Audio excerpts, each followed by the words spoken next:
Hey, Rideshare Dan here. I wanted to make a video about queuing.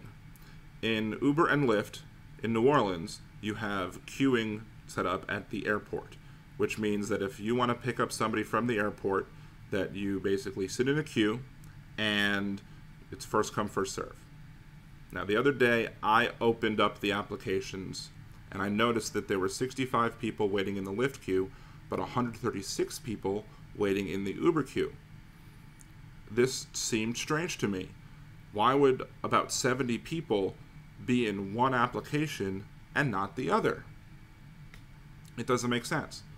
If you're going to get pings for both, you increase your chances of getting a ride more quickly. And the quicker you get a ride means the less time you're sitting in the airport queue waiting to make money. So, and I know that there are queuing systems set up in other parts of the country as well. So if you're driving in a city that has queuing set up for multiple companies and you're only set up to drive for one of those companies, I would highly recommend that you sign up for the other company. That way you expedite your chances of trying to get a pickup in that area, especially in New Orleans, because at the time of me making this video, the sign-up bonus for new drivers for Lyft is really good.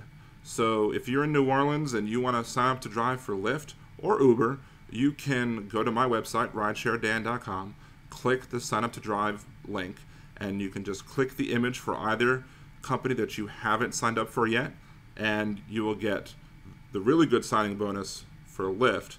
And I'm not sure what the one is for Uber at this moment, but to me it would benefit you greatly if you drive for one. You should probably be driving for the other. There are other reasons as well to drive for both. More specifically, if you have a failure in one of the systems, then you can always go to the other one to make money. Example, there was one night in New Orleans, I was driving around and Uber's system crashed. I couldn't even sign off properly or end a ride properly for about a good 5 minutes. The systems were just dead and you just couldn't connect to the servers.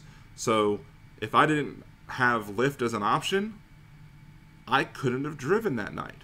Instead, I made more money that night because a lot of the people who wanted to request Uber rides were now requesting Lyft rides, and I made money that way.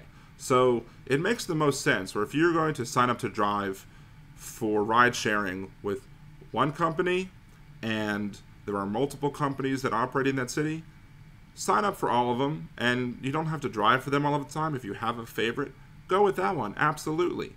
But sign up for as many of them as operate in your municipality as possible and maximize your opportunities to make profits while ride sharing.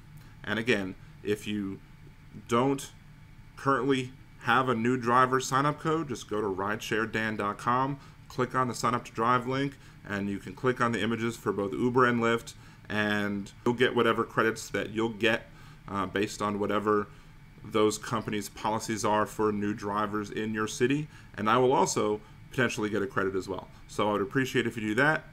Go ahead, don't forget to follow me on Twitter at ridesharedan.com and subscribe to the channel here for more content that's going to be coming soon.